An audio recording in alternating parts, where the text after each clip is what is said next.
പക്ഷികളെക്കുറിച്ചുള്ള പഠനം ഏത് പേരിൽ അറിയപ്പെടുന്നു? ഓർണിത്തോളജി. പക്ഷികളെക്കുറിച്ചുള്ള പഠനം ഏത് പേരിൽ അറിയപ്പെടുന്നു? ഓർണിത്തോളജി. ഇന്ത്യയുടെ പക്ഷി മനുഷ്യൻ എന്നറിയപ്പെടുന്നതാര്? ഡോക്ടർ സലീം അലി.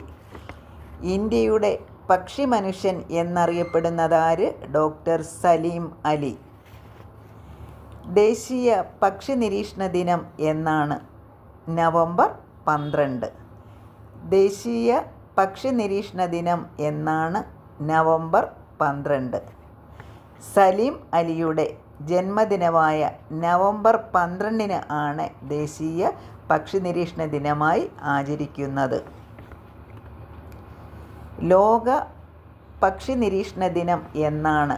ഏപ്രിൽ 19. ലോക പക്ഷി നിരീക്ഷണ ദിനം എന്നാണ്? ഏപ്രിൽ 19. ദേശീയ പക്ഷി ദിനം എന്നാണ്? ജനുവരി 5. ദേശീയ പക്ഷി ദിനം എന്നാണ്? ജനുവരി 5. ഇന്ത്യൻ പക്ഷിശാസ്ത്രത്തിൻ്റെ പിതാവ് എന്നറിയപ്പെടുന്നതാര്? എ.ഒ. ഹ്യൂം. ഇന്ത്യൻ പക്ഷിശാസ്ത്രത്തിൻ്റെ പിതാവ് എന്നറിയപ്പെടുന്നതാര്? എ.ഒ. ഹ്യൂം. ഒരു കുരുവിയുടെ പതനം ആരുടെ ആത്മകഥയാണ്? ഡോക്ടർ സലീം അലി. ഒരു കുരുവിയുടെ പതനം ആരുടെ ആത്മകഥയാണ്? ഡോക്ടർ സലീം അലി.